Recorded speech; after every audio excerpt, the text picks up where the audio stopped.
Welcome to Jeremy Chats with Coaches.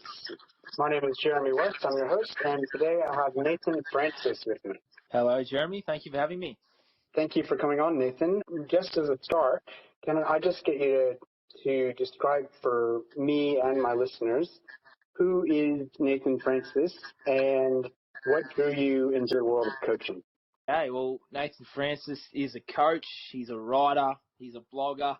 He's a podcast host himself, so we might be able to, I'll interview you one day, mate. It'd be good.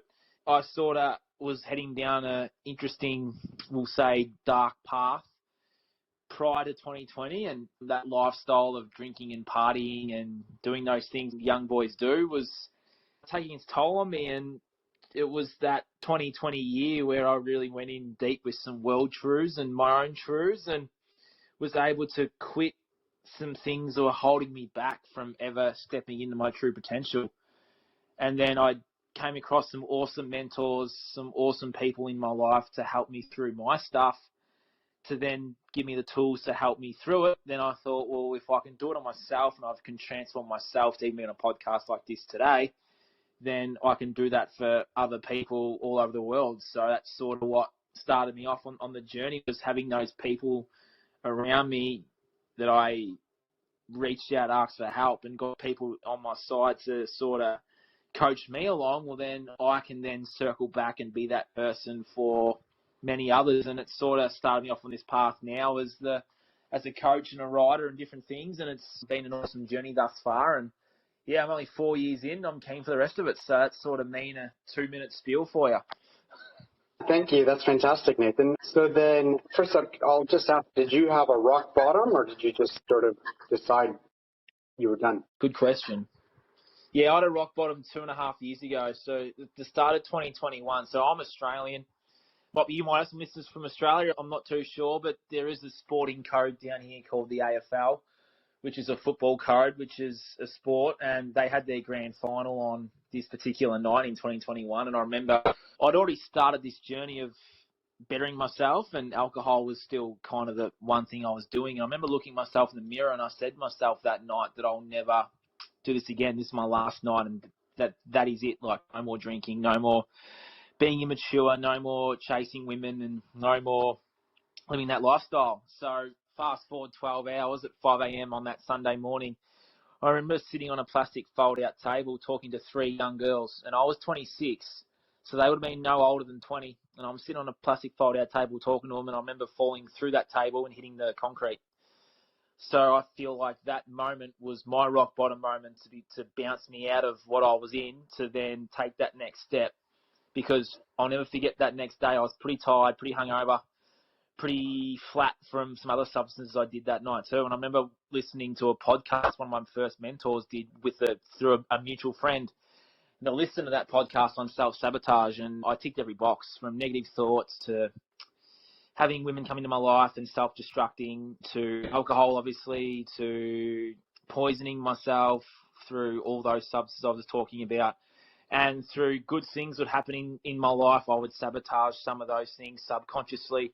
So when he was talking, he really hammered home some truths to me, and I ticked every box and labelled myself the king of self-sabotage.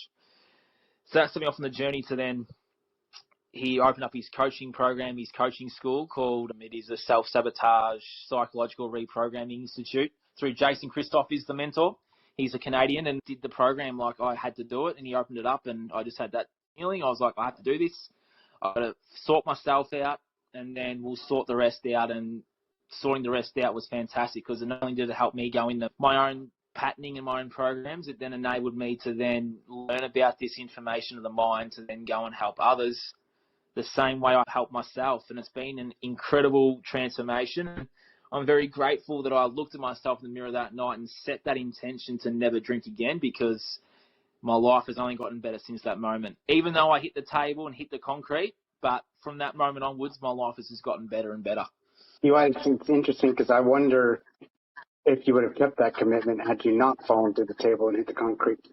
Not sure. I'm not sure where I'd be. We'll never know. Don't really want to never know that too much, but yeah. Yeah, that's been wonderful of yours. Who, I'm assuming they're people like you, the situation you were in. Who are your clients? Who are the people attracted to your coaching? So for me, I focus a lot on the youth of today, so teenagers, young adults. I'd go an age bracket from 12 to 40, really concentrating on that age group because I feel like, well, especially the 12s they're our future, right? You know, and I often say we leave this place better than when we found it, meaning Earth. And I feel like a lot of us haven't left this place better than when we found it. And one of the values I have is ensuring that this place, when we leave, is better than when we found it. And we look around the world right now and we can see that this place is no better than what it was 30 years ago. It's getting worse. So we can turn this ship around, and I'm here to help steer that ship in the right direction. So, yeah, okay, so your clients, the ones you're most focused on are teenagers and young adults. Yep. And how do they end up? What do they come to you with at first? They come to me with a hand out asking for help.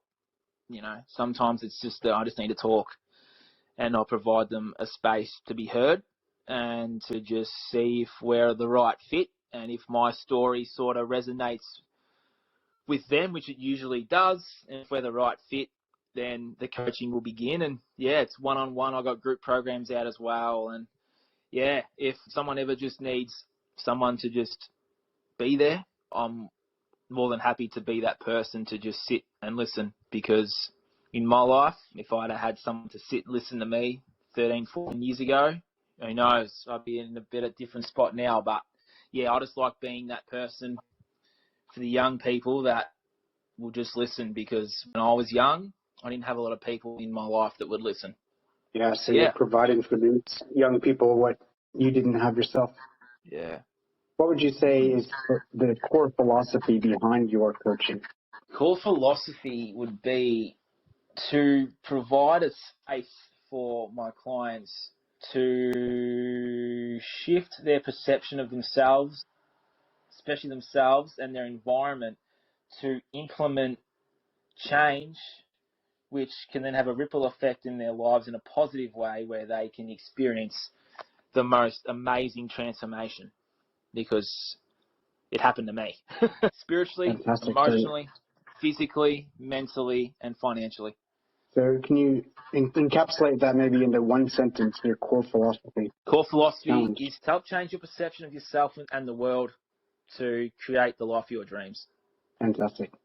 So what would you say is the result? What is, by following your coaching, what's the result that your clients end up with? I show them how this part of the subconscious mind really works and how it's programmed from when we were kids to where they are now, and how you're living part of your life, or sometimes all of your life, in autopilot. And I help show you you're not broken. You're just running on programs that you've picked up in your environment on a repetition basis when you're a child, and that we can help shift those and transform those and reprogram towards the life of your dreams. And now, we all had dreams as kids. I know I did. And it's about going back to that, or going back to a dream that you had and steering it in the right direction so that you can achieve it. So the end result is that they achieve their dreams because they have Well, been they able to achieve it, find. or they're on the path, or they're on the right path to achieving it. Yeah. Yes, yes. Good. Could you share with us then a success story where your coaching made a real difference in a client's life? Yeah. I've got two stories for you. So one, a client I had that was 19 is now 20. Good friend of mine now. She lives far away from me, but we were from the same hometown, and she had 3 sessions with me last year. After the third session, she moved out of her family home. She moved states and started this whole new life. And I thought, that's pretty impressive. She just upped and left her old environment and created something pretty special up where I live now. And yeah, I sort of took some inspiration from that myself to be like, well, wow, maybe I can do that. So 3 months later, I packed my bags and did the exact same thing. But you ended up in the same spot. Yeah, we are. Yeah, so we're about half an hour away from each other now. It's pretty awesome. So whereabouts are you located? So I was in Victoria, near Melbourne, for those that are in Yep. Australia. I've now moved 2 states north. I'm now in Queensland on the Sunshine Coast. Sunny Coast, okay. I know, probably noticed I have an American accent, but I actually live in Australia for the last 19 years. So what drew you to the Sunny Coast? The energy, the people. My brother and I went on a trip last year. We just packed the car one day and just made it happen. We went on a trip up the northeast coast of Australia and found ourselves on the coast and thought, wow, we could probably set up camp here and make it happen. So we went back to Victoria and put in a lot of work to get ourselves in a position to be able to go, right, we can make a move. So that happened in August of last year. So yeah, we just went on a trip 2 years ago and found our home. So we, put it out there and made it happen. Good deal. All right. Well, that's fantastic. So with your clients, what would you say are some common challenges that they face? And how do you help them through those obstacles? We can break this up into age groups. So the 16 to 25s is usually the same. It's a lot of anxiety, a lot of fear, depression, a lot of substance, I don't want to say abuse, but a lot of substance use, we'll say, like alcohol and drugs and all these things. And the common theme is always something in their childhood that happened to them that they're still holding onto. Might be a relationship with a parent, might be a relationship in their lives, like a partner romantically, might even just be something that happened to them that they're still sort of haven't dealt with properly, and they're sort of using these things to sort of numb the reality and numb the pain of that. So I help them understand the situation, give them the clarity to then be like, well, this is why, this happened to you from the start. We can forgive and let the emotions out and go to then take that next step towards what's next rather than holding on to what was. Makes sense. I feel like it did. Yeah, definitely. And the common theme from probably 30, from 30 to 45 from clients I've had is simply just regret of the way they lived their youth, right? Might have been, I slept with too many women, which is something I did, which I don't regret anymore. They were lessons for me to grow. Could be regret of working in a job that they don't necessarily like, and they're holding on to choices they made in their youth that is now impacting their lives from 30 plus. That seems to be a common occurrence. And some of that childhood stuff too, like, I feel like there's a lot of, don't even want to sound mean here, but there's a lot of there's a lot of children in adults' bodies getting around at the moment. They're not necessarily emotionally mature. And it's about making them more consciously aware of their emotions and how their life's been to implement that change, if that makes sense too. So I'm seeing a lot of that on a deep level. Yeah. I have a limited understanding of drug abuse, but it seems to me that the drug abuse isn't actually the problem, that the drug abuse is an attempt for a solution. So I'm thinking that with your clients, you generally have to find what are they trying to self-medicate? And I was just going to ask if you're okay sharing it. What did you find in yourself you were having to self-medicate? Well, that's a good question. We can go as deep as we can here. So for me, it started with porn. So internet porn came in I'm 29. So internet porn came in when I was like 8 or 9. This is as deep as this is the root of mine. So I'll just be about a minute spiel. So porn for me was the first thing. So when I was a kid, porn was the first thing. It's like that naked woman on a screen. It's like, oh wow, like this is pretty cool. Get those feelings and those sensations. I remember a buddy of mine down the road said, oh, come around and we'll, I've found this awesome website of some beautiful women that are naked. I'm like, oh, what's that? So we jumped on and had a look, and that was sort of my start to porn. I watched porn for 21 or 22 years. So porn was my first thing. And then as you get older, you pick up the alcohol. All my buddies were doing it, so I was just doing it too. And I was just doing it because they were doing it. But then it became an escape mechanism from the stuff I had going on in my life at the time. Around the time I had some family stuff going on in my house that I was escaping from. I was also running away from myself and my fears and things that I hadn't necessarily dealt with. So alcohol became an escape. Porn was there too. So then porn became sex. So then for me, it was porn, alcohol, and then sex. So I was addicted to porn. wasn't really addicted to alcohol, but I was addicted to sex too, where I would then run away with a woman to escape what I had going on. So it was sort of just working in unison together, was the porn, the alcohol, and the sex for about 10 years. And it wasn't until I actually slowed down and stopped and realized that, hey, there's some really dark stuff going on in my life that I'm sort of running away from here. And I wasn't consciously aware of it until I slowed down and went, whoa, what's going on here? Why am I running away? Let's quit those things and start to unpack why I was doing it.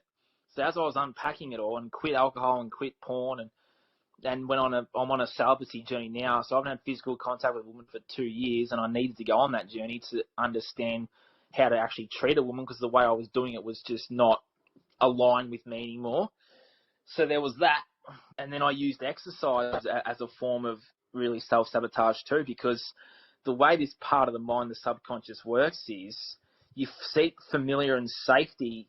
So for me, I was seeking familiar and safety in comforting porn and sex and alcohol. Well, I quit those things. Then I was finding familiar, safety and comfort in exercising, where I was running 140K a week, riding probably the same amount. I was doing that much exercise. My body started to break down. Like I was getting shin splints, pain in the hips, feet pains. Like my body wasn't ready to take on that amount of training, but I was still, in that sense, I was literally running away from ever going to that dark place.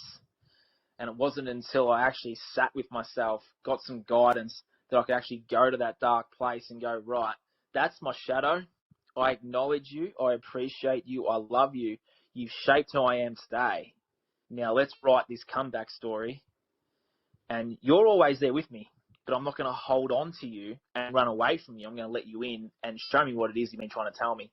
And my shadow was, hey, there's some traumas here from your childhood. There's some traumas here from your house that had a lot going on in your environment. Deal with those. Deal with the people. Forgive, let go, move forward. And that was sort of been my journey with all of that, was forgive, let go, move forward. That makes sense?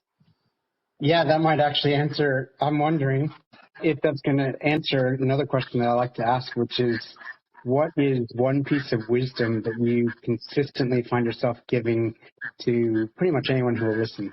Well, there's two mottos that I give and that I sort of use as my little, like you could call it catchphrase motto: patience, resilience, and discipline.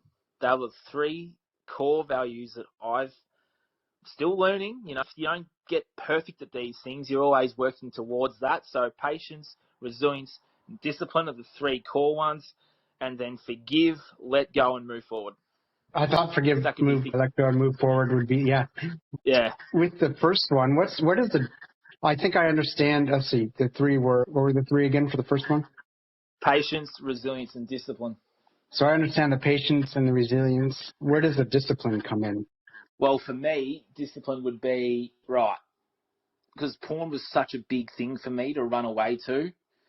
And I think it's going to be resonating with a lot of young boys out there, because I think porn's a really big thing. And it's being disciplined with that energy of that, like we all have these needs, these desires, and these wants that come up. And the sexual energy is quite a powerful energy. And it's about being disciplined with that energy and those temptations towards that thing.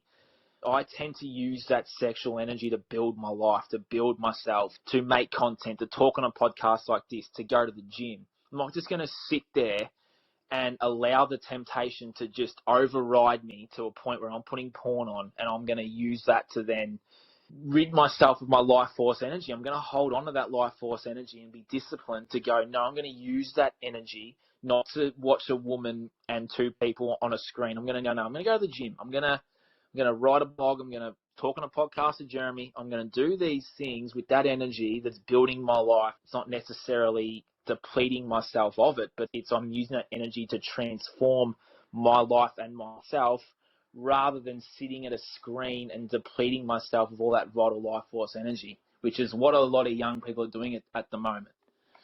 That makes sense. So being disciplined in my habits, being disciplined in the things that I do to build what I want to build. Yeah, that's interesting. So when you channel that energy into something more productive, do you find that you get the same sort of payoff in chemicals in your brain that you were wanting Yeah, it's from more the of a. the I porn? find it as more of a lot of people and boys out there are seeking that instant gratification, that instant dopamine hit. When you sort of channel that energy into something else, it's like a delayed gratification. It's a delayed dopamine hit. Like you're putting in the work now to get the rewards later, rather than, oh no, I'll just put porn on and that's the easy way. I'll just get my dopamine hit and I'll just ejaculate and that's my dopamine hit. It's like, no, you're doing the work now to then get your rewards and everything else later. It's more of a delayed gratification rather than, oh no, I'll have the alcohol, oh no, I'll have the smoke, oh no, I'll have the vape, oh no, I'll watch TV, oh no, I'll watch porn, where you're getting that instant dopamine hit right away. You're sort of turning it back on that and you're getting a delayed gratification. That's how I see it. Yeah. And so I guess one question would be, would you be counseling or coaching people to never use porn at all? I wouldn't say to never use it. I would say that I would give them the tools and the information. Like I would say the women on there are being trafficked. It's two people on a screen. If you're looking for a romantic partner, you're necessarily not going to find it watching porn. Go out there and talk to a real woman. Go out there and talk to a real man and put in that groundwork that we used to put in before these dating apps came here, and going back to our old sort of ways of living where, a conversation with someone face to face is better than swiping left and right on Tinder. So I sort of say, look, porn, you got two people on a screen, the women probably trafficked. It's a really horrific industry. You're supporting something that's not really aligned with your values and who you are. So you could probably carve that aside. But it's about going in deep with that subconscious mind program of why you're watching it. Were you drawn to porn as a kid? Was it used like me as an escape from reality, an escape from my life? Like we go to the how and the why they're using it to then be like, well, how can we flip that script so that you're not really going to use that again? So it's about not quitting it straight away. It's like a resistance, right? You can carve it for a bit. Your resistance might be 3 days. It's like, oh, awesome, 3 days. Give yourself a hug. Be like, right, all right, I'll put it on today. I've got 3 days is great. Well, next time it's longer. And it's about making it longer and longer, and that resistance will get to a point where you're like, you know what?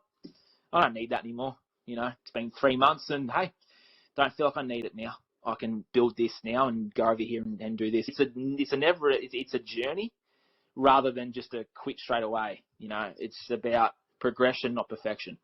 Yeah. And then it sounds like it's not about the quitting. It's more about replacing it with something else that Correct. will, as you say, be giving you a delayed reward but a bigger reward. So yeah, good. So do you give out sort of homework to your clients? A lot of coaches do. Oh, it's a good one. Good question. I don't necessarily call it homework, but I'll give them tools like we can make a vision board, like make some goals together, or they can go away and make some goals and come back in the next session. Like, oh, here's what I've sort of come up with.